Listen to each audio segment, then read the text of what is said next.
Horas. Liga Academy dari tepian Danau Toba yang indah. Oke, pada video kali ini kita akan membahas ya Hakim Agung bernama Ghazal Basaleh ya yang memutuskan menolak kasasi KM 50 yang juga didalami KPK dugaan gratifikasi ya Ghazal Basaleh ini, karena sebelumnya Ghazal Basaleh ini juga telah didakwa ya menerima $1.128.000 Singapura setara 13,3 miliar dan $181.100 Amerika Serikat 2,9 miliar dan 9,4 miliar juga dalam bentuk tunai. Ghazal ini juga diduga menerima 37 miliar dari pihak berperkara di MA bernama Jafar Abdul Ghaffar. Bayangkan ya, orang ini sudah menerima berapa puluh miliar di dalam apanya ya, dalam karirnya di Mahkamah Agung ya. Makanya diduga Ghazal Basaleh ini juga menerima duit ya untuk menolak kasasi pembantaian 6 Laskar FPI kasus KM 50 gitu loh. Oke, kita kuliti dulu bagaimana profil dari Hakim Ghazal Basaleh yang sudah divonis 10 tahun ini. Oke. Kita ambil dari Kompas. Dilansir dari laman Ikatan Hakim Indonesia, IKHI, Ghazal Basaleh merupakan lulusan S1 Fakultas Hukum Universitas Hasanuddin Makassar. Unhas ya. Dia kemudian melanjutkan pendidikan magister dan doktor jurusan ilmu hukum di Universitas Padjadjaran Bandung. Ghazal Basaleh mengikuti seleksi calon hakim agung pada Agustus 2017. Pada sesi wawancara seperti dikutip dari laman Komisi Yudisial, ia menegaskan pentingnya hakim menggali nilai-nilai keadilan substantif. Kurang lebih begini kutipannya. Keadilan substantif adalah keadilan yang sebenarnya, keadilan hakiki yang benar-benar mengacu pada bukti-bukti dan fakta pada persidangan, kata dia.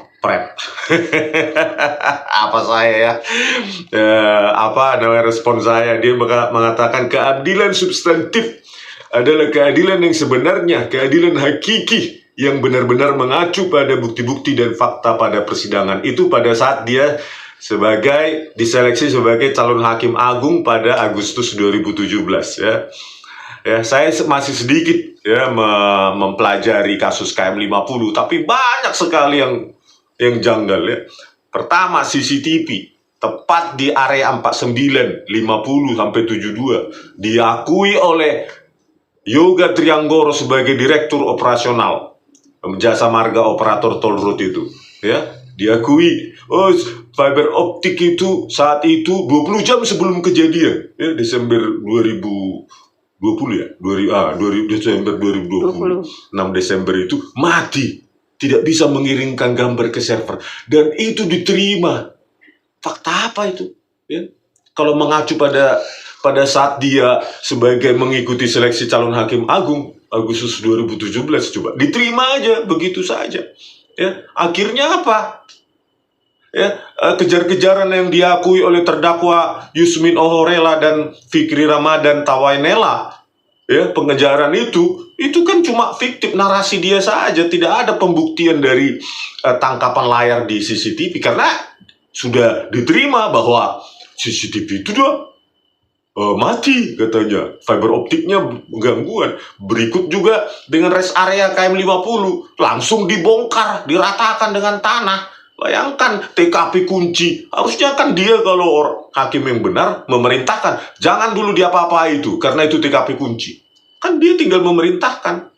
Ya, banyak lagi kejanggalan-kejanggalan yang akan kita bongkar, itu sedikit sekilas ya. Oke, lanjut. Pada 7 November 2017, Ketua MA, M. Hatta Ali pun mengelantik dan mengambil sumpah Ghazal Basaleh sebagai Hakim Agung untuk Kamar Pidana. Pelantikan dan pengambilan sumpah tersebut berdasarkan SK Presiden nomor 117/2017 tanggal 26 Oktober 2017. Jadi dia, Ghazal Basaleh ini dilantik Hakim Agung sebagai Hakim Agung pada 7 November 2017 oleh Ketua Mahkamah Agung, M. Hatta Ali. Oke, lanjut. Sebelum menjadi Hakim Agung, Ghazal Basaleh tercatat pernah menjadi Hakim ad hoc di Pengadilan Tinggi Pidana Korupsi Tipikor pada Pengadilan Negeri Bandung. Jadi dia sebelumnya Hakim Tipikor di Pengadilan Negeri Bandung. Oke, terus? Dia juga pernah menyunat hukuman Edi Prabowo. Mantan menteri itu ya, kelautan dan perikanan. Ya, dia jadi Hakim Ghazal Basaleh ini menyunat hukuman mantan menteri kelautan dan perikanan, menteri KP Edi Prabowo. Jadi berapa itu? Dari 9 tahun menjadi 5 tahun. Dari 9 tahun dan menjadi 5 tahun. Nah, bau-bau juga ini penyuapan terus ya. Seperti Jarod Richard dan kawan-kawannya banyak gitu ya. Jarod Richard aja bisa mengumpulkan 1 triliun dan 50 kilogram emas. Jadi kita yang berperkara PK dan lain-lainnya ini bingung ya. Jessica Wongso, Vina Cirebon, dan lainnya ini. Ya kalau Hakim Agung gampang disogok sama seperti Ghazal Basaleh ini, apa harapan kita untuk mendapatkan keadilan? Aduh, bego-begoin hepeng, mata duitan ya. Oke, lanjut. Divonis 10 tahun, Hakim Agung Ghazal Basaleh ajukan banding. Ini ada sebuah berita ya. Inilah ya, Hakim Agung Ghazal Basaleh divonis 10 tahun tapi mengajukan banding. Oke, lanjut. Ghazal Basaleh dinilai terbukti secara sah dan meyakinkan bersalah melakukan tindak pidana korupsi dan TPPU secara bersama-sama terkait pengurusan perkara di Mahkamah Agung. Bayangkan ya, dia bagian dari mafia itu. Ya, bayangkan Hakim Agung harusnya ya menggunakan kata agung, tapi justru dia main di belakang untuk mengurus perkara di Mahkamah Agung. Luar biasa. Terus di bawahnya, Ghazalba dinilai terbukti menerima uang dari sejumlah pihak yang bertentangan dengan jabatannya secara bersama-sama dengan pihak lain. Selain itu, Ghazalba juga dinyatakan terbukti melakukan tindak pidana pencucian uang sebagaimana dakwaan kedua dari jaksa KPK. Dalam perkara ini, Ghazal Basaleh didakwa menerima gratifikasi dan melakukan TPPU sebesar 62,8 miliar terkait pengurusan perkara di Mahkamah Agung. Jadi Ghazal Basaleh ini ada 2 ya, menerima sogokan, suap atau gratifikasi, berikutnya uangnya itu dicuci gitu ya ke tempat lain. Makanya dia dikenakan pasal TPPU ya, pencucian uang, totalnya 62,8 miliar ya. Tetapi kenapa KPK berani mengusut Hakim Ghazal Basaleh ini tetapi tidak berani mengusut mantan atau sekarang Wakil Menteri Hukum Edi Hiares atau Edward Omar Hiares ya, Syarif Hiares yang sekarang incumbent? Harusnya tetap sama hukum itu KPK gitu loh. Ya, 8 miliar si Edi Hiares ini menerima 8 miliar uang sogokan, uang suap, kasus tambang ya, izin tambang, dan sprindiknya macet di Direktur Penindakan KPK. Kenapa kalian tebang pilih gitu loh? Jangan karena Hakim Agung Ghazal Basaleh saja berani, harusnya ke Edward Omar Syarif Hiares juga berani dong gitu loh, walaupun dia incumbent Wakil Menteri Hukum. Ayo terbitkan sprindik itu, jangan takut kalian. Rakyat di belakang kalian kalau kalian benar. Tapi kalau kalian bermain juga ya rakyat menuntut kalian bubar aja. Oke, itu tadi ya detailnya. Selain itu, Ghazalba didakwa menerima $1.128.000 Singapura atau setara 13,3 miliar rupiah. $181.100 Amerika Serikat atau setara 2,9 miliar. Serta 9,4 miliar dalam bentuk tunai. Ghazalba juga diduga menerima 37 miliar dari pihak berperkara di MA bernama Jafar Abdul Ghaffar. Jafar Abdul Ghaffar ya. Jadi totalnya 62,8 miliar tadi itu ya, gratifikasi dan TPPU. Oke, lanjut. Dugaan gratifikasi Ghazal Basaleh pada putusan kasasi KM 50 didalami KPK. Itu 26 Maret 2024 ya, sudah 9 bulan, hampir 8 bulan lebih, tapi hasilnya apa ini? Oke, terus. Ini saya ambil dari Remol ya. Putusan perkara kasasi MA atas kasus pembunuhan anggota Front Pembela Islam FPI di KM 50 Tol Jakarta Cikampek diduga diwarnai kong kali kong dan kini tengah diusut tim penyidik KPK. Jadi karena sudah seringnya menerima suap ini ya, Hakim Agung Ghazal Basaleh 62,8 miliar ya, pantas wajar kalau dia dicurigai juga ya menolak kasasi kasus pembantaian 6 laskar FPI ini, ya dia menerima suap juga, ya wajar itu ya. Sekali maling pasti dia mengulangi malingnya juga ya, menerima suap pasti dia mengulanginya terus dan terus. Makanya ini harus diusut ini KPK, sudah 8 bulan hampir 9 bulan ini ya. Maret katanya diusut, mana hasilnya? Aduh, jangan banyak apa aja lah cakap kalian di sana. Oke, lanjut. Temuan itu menjadi salah satu materi pemeriksaan yang didalami tim penyidik saat memeriksa para hakim agung yang mengadili perkara kasasi kasus KM 50, yakni Desnayeti dan Yohanes Priyana, terkait dugaan penerimaan gratifikasi dan tindak pidana pencucian uang TPPU Hakim Agung nonaktif Ghazal Basaleh. Nah, jadi di kasasi itu kan ketua majelisnya adalah Hakim Agung Desnayeti, anggotanya Yohanes Priyana dan Ghazal Basaleh ya. Nah, Desnayeti ini menerima kasasi itu ya, bahwa itu pembunuhan gitu loh, karena tidak masuk akal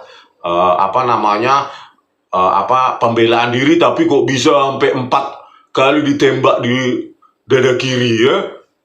Waduh, itu kan masuk akal gitu loh. Sementara Yohanes Priyana ini menolak kasasi tersebut, dan Ghazal Basaleh, Yohanes Priyana ini juga menurut saya perlu diperiksa juga oleh KPK.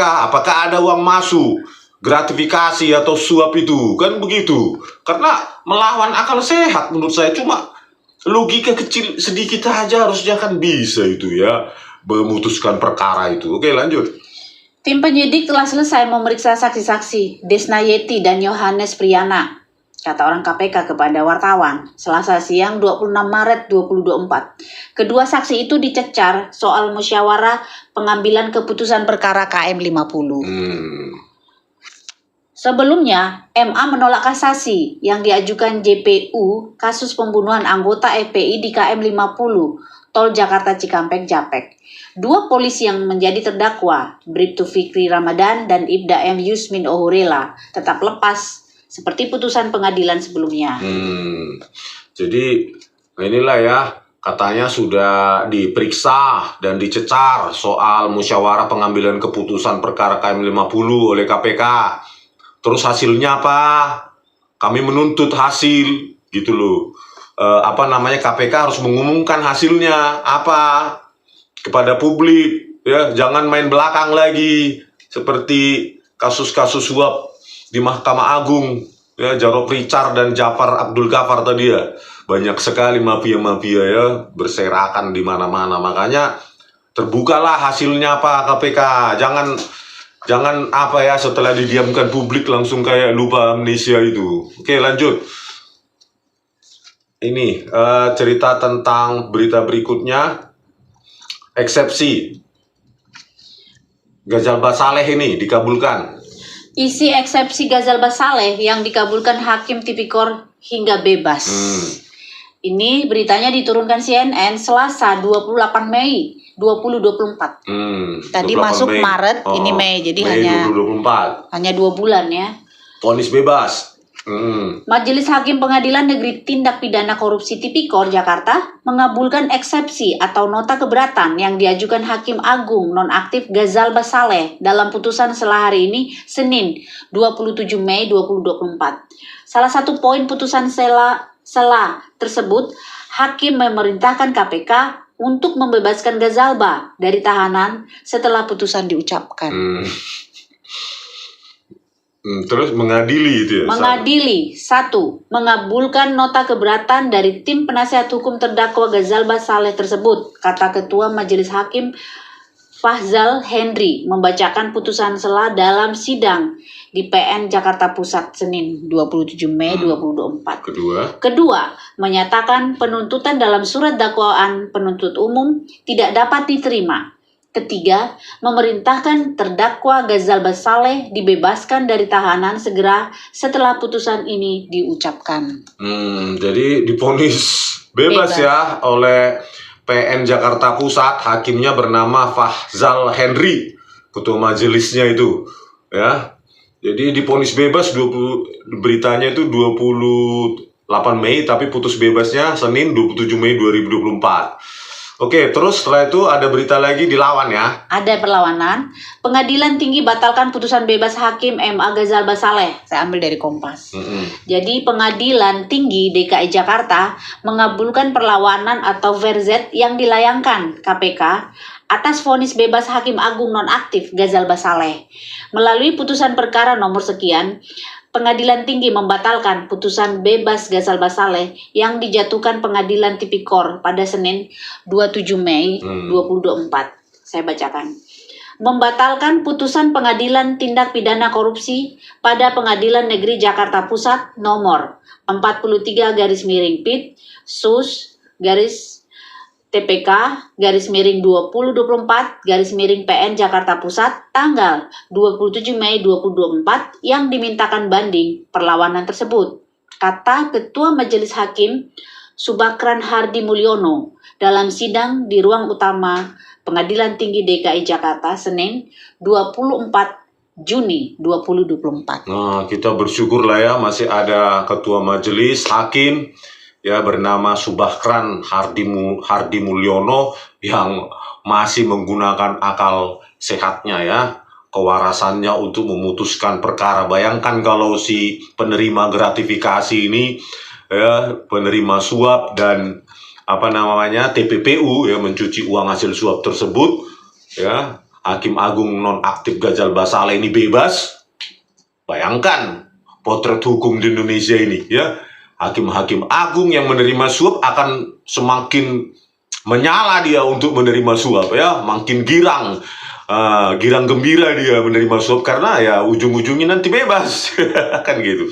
Beruntunglah masih ada hakim yang bernama Subakran Hardi Mulyono ya. Jadi begitulah akhir dari video kita ya, profil dari Hakim Agung nonaktif Ghazal Basaleh ini ya, menerima suap dan TPPU 62,8 miliar ya, pengurusan perkara di Mahkamah Agung ya. Karena banyaknya uang itu ya wajar kalau kita pun sebagai publik ya mencurigai ini orang juga bermain di kasus penembakan atau pembantaian 6 laskar FPI ya di KM 50 dan di rest area KM 50 ya, karena memang ya, banyaknya uang itu dan dicuci juga ya ke tempat-tempat lain ya untuk disembunyikan ya. Licin ini orang ini ya. Harusnya bukan 10 tahun ya di penjara manusia sampah seperti ini. Harusnya kalau publik ya, karena dia penegak hukum,